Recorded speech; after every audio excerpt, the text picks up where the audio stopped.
Os CEOs e os grandes decisores das grandes empresas têm a caixa de e-mail deles lotada de carinhas do copy querendo induzir eles a tomar alguma decisão.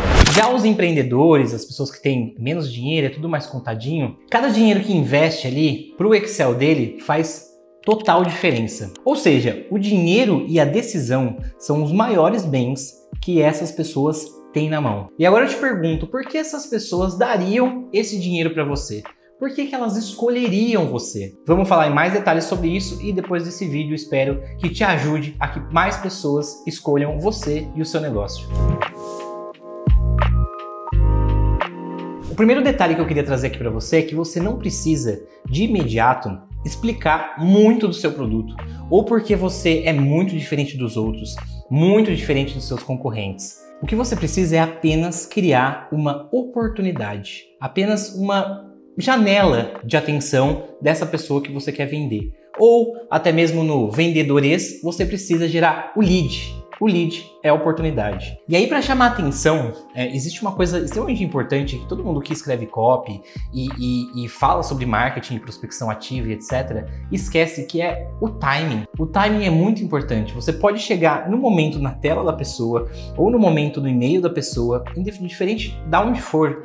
Se ela não estiver pensando sobre aquilo ou não tiver espaço de pensamento sobre aquilo que você oferece, aquela dor que você acaba resolvendo, muito provavelmente você não vai conseguir uma janela de atenção dela. E tudo bem. Por que eu estou falando isso? Porque é muito intuitivo você pensar que qual é o canal que o meu futuro cliente ou meu lead está consumindo mais. Se eu chegar nesse canal com uma comunicação correta, pronto, eu vou conseguir chamar a atenção dele.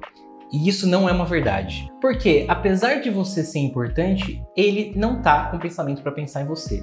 E aí, eu vou deixar uma dica contraintuitiva. Você vai pensar o que tá tirando o foco dele. O que tá incomodando ele. O que ele está fazendo no momento que ele não quer fazer. Porque assim, se ele tá fazendo uma coisa que ele não quer fazer, muito provavelmente ele tá procrastinando, ele tá na rede social, ele tá dando atenção a outras coisas. E o que está fazendo ele desfocar? O que está enchendo o saco dele? É a mesma lógica de subir em cargo corporativo. Você pensa no que seu chefe não quer fazer, qual a estrutura de tarefas ali ele não gosta de fazer, e aí você passa a fazer essas tarefas para ele e ele te identifica como uma pessoa que está ajudando ele, que está gerando valor para ele, porque você está tirando um tempo ali dele extremamente necessário que ele pode fazer outras coisas ou até mesmo olhar mais para você. Se você conseguir encontrar um caminho desse com o seu produto, sem fazer muito malabarismo também, tem que ser super simples a comunicação, tem que ser muito assertiva, muito provavelmente você vai conseguir conquistar mais de imediato a atenção desse seu lead. O segundo detalhe é depois que você conseguiu a atenção do seu lead. Normalmente, numa venda consultiva, você vai para uma reunião, para uma conversa, para um espaço onde aquele lead pode te falar um pouco mais quais são as necessidades dele, porque ele se interessou em você, e você pode contar um pouquinho aí já do que você faz e como funciona a sua estrutura. E aí você tem que pensar que é meia hora ou uma hora ou até mesmo mais de uma hora de duas pessoas muito ocupadas. Você e ele. São duas pessoas muito ocupadas. Ou seja, sabe aquela reunião que você olha na sua agenda, que não está na sua rotina, na sua disciplina, e você quer dar vontade de cancelar ela, de adiar ela? Pensa que o seu lead também vai pensar isso de você. E aí, o que você precisa fazer? Não deixar ele ter esse tipo de pensamento. Você tem que deixar ele envolvido com aquele convite, com aquela reunião. Por que eu tô falando isso? Porque, assim, ele não tá super animado de olhar pra você, de ouvir você tentando vender algo pra ele. É isso que ele tá achando. Vai chegar uma pessoa e vai tentar vender algo pra mim. Então, possivelmente, ele pode estar na defensiva, ele pode estar interessado também, mas ele pode estar na defensiva, ele pode estar ali no momento de mais cansaço, no momento que aquela janela de atenção sobre esse assunto nem tá tão alta assim, e você precisa saber disso para poder impressionar ele, para mudar essa perspectiva dele. E aí eu separei umas dicas rápidas aqui que eu deixei anotado para deixar ele curioso, deixar ele motivado e, enfim, são coisas rápidas de verdade, ó. Chegue pelo menos 3 minutos mais cedo para a reunião. Isso é muito importante, porque na hora que ele entra, se você não tiver lá, nossa, o nível de energia já desceu demais. Então, pega 3 minutos antes, até porque se a pessoa foi um pouco adiantada, ela vai se impressionar, porque você está adiantado. Se ela for pontual, você já vai estar lá. Se ela estiver atrasada, aí pelo menos não foi você que atrasou. Segunda diquinha rápida, seja extremamente comprometido em mais ouvir do que falar. E aí tem uma regra do Sandler que é muito legal, que é o 80-20. 80% escuta, 20% fala. É muito normal vendedores acharem que saiu de uma reunião, que acabou com a reunião, mandou super bem porque falou um monte, porque se vendeu bem, etc. E na verdade o cliente, o prospect ali, o lead, acha que a reunião foi muito ruim, porque ele não teve nem espaço de poder falar a necessidade dele, você só entubou um monte de solução sem que ele realmente abra seu coração, até porque o momento que ele abre o coração dele é um momento de conexão humana com você. Quanto mais ele falar, quanto mais ele abrir o jogo dele das necessidades, da estrutura, de tudo que o seu produto pode depois coroar como solução, melhor. Mais conexão ele vai ter com você. Porque lembra, ele não tá abrindo isso com todo mundo, ele tá abrindo com você. Terceira dica, se atente em não falar mal do concorrente ou do fornecedor atual dele. Isso é muito importante, porque ele vai falar mal na maioria das vezes, mas você não vai ficar falando mal, porque isso os seus concorrentes vão fazer. Você não precisa falar mal. Qual é a necessidade ou o que isso vai agregar na sua solução falar mal do concorrente? Ele já não gosta do concorrente. Ele já tomou essa decisão que ele tá abandonando esse concorrente. Então, assim, águas passadas, daqui pra frente, meu amigo, daqui pra frente você tá comigo.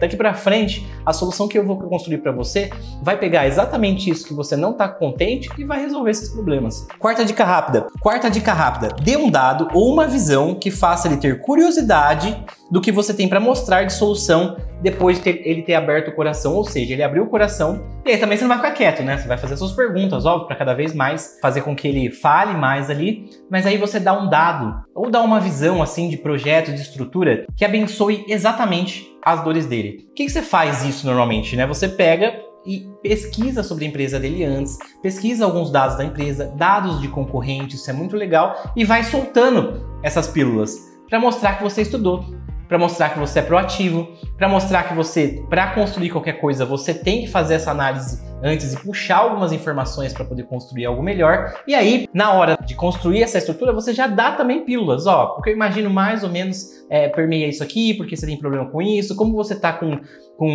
uma atenção nesse assunto aqui, também tem algo que dá para fazer isso, mas eu vou construir essa solução para você e te trago numa próxima reunião. Isso eu tô falando de vendas consultivas, tá? Se você faz reuniões ali rápidas ou em uma reunião ou um bate-papo, meio que tudo tem que sair na hora, mas tem uma ordem cronológica que é primeiro o cliente falar a necessidade, depois você dá a solução. Aqui eu tô dando dica para você conseguir construir essa atenção o tempo todo e deixar ele ansioso aí pelo que você tem para entregar para ele e principalmente animado com o que você tem para entregar para ele. E última dica rápida, saia da reunião com um acordo de data e hora para a próxima reunião, que será de apresentação de propostas. Não saia do tipo, depois a gente marca, depois a gente vê. Na quarta-feira que vem você pode? Amanhã você pode?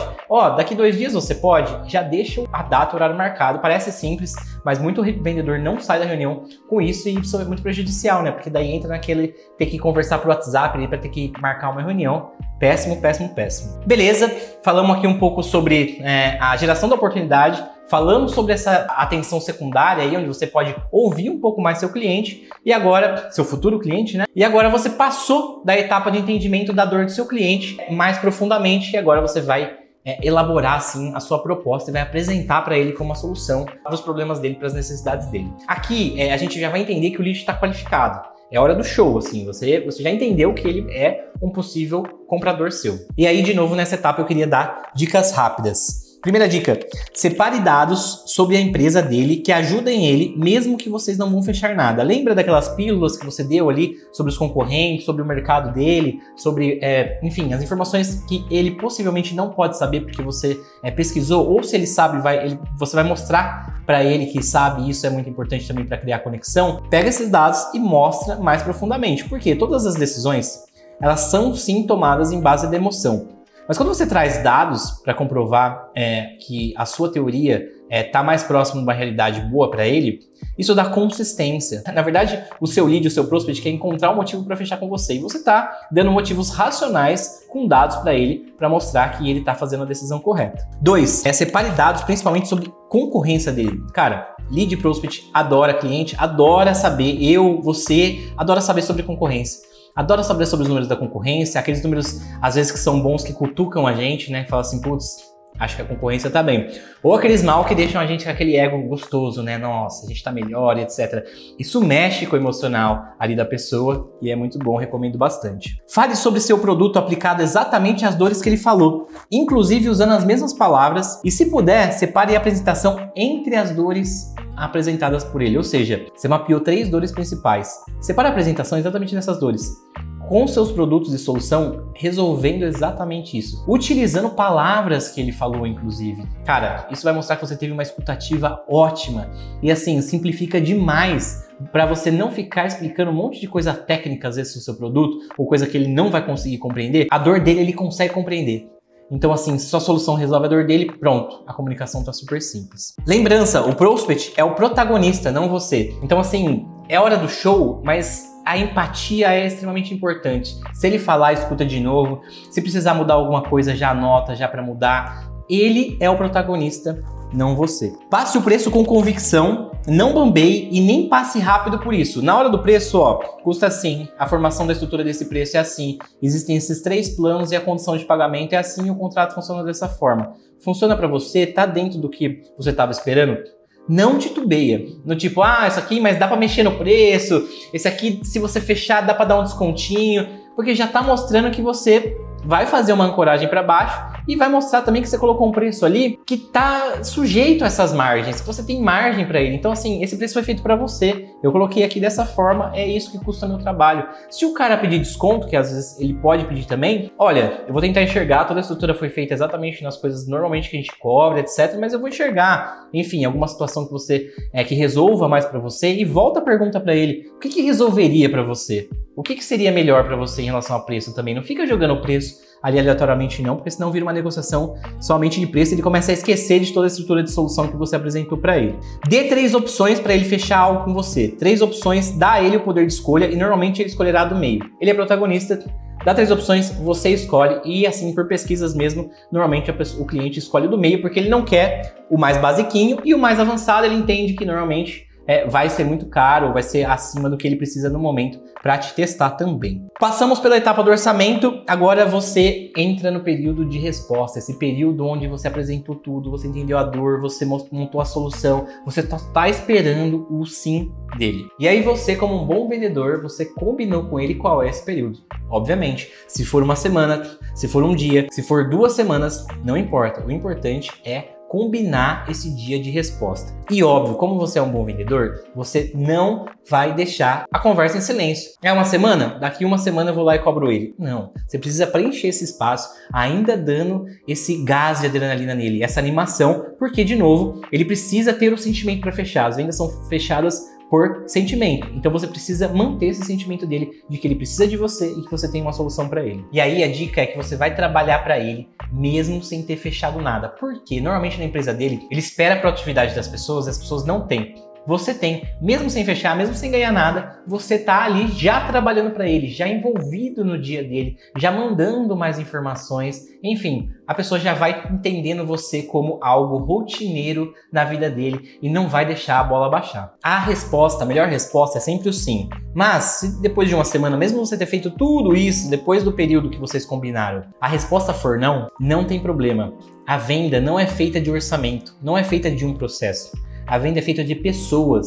Às vezes ele não está no time correto, às vezes ele não tem a verba correta para poder fechar com você ainda, mas nos próximos meses, anos, enfim, décadas é muito, né? Mas próximos meses e anos, essa pessoa provavelmente vai fechar com você se você cumpriu todas as expectativas, você realmente foi diferente. Às vezes é só uma questão de time mesmo. Então, vendas é para pessoas, não é feita de orçamento. O que eu quis te mostrar nesse vídeo é que cada etapa do pipeline imaginário que a gente fez aqui, ela importa demais. Você deve dar atenção a cada detalhe dessa etapa, porque são os detalhes que uma venda é perdida, principalmente na soma deles. Chegou atrasado numa reunião, o PowerPoint não estava legal, não teve um follow-up ali no processo de decisão, somou os 3, você foi ali um pouco abaixo de alguém que realmente prestou atenção nesses detalhes. E tudo isso que eu falei deve ser feito com empatia, processo e tecnologia.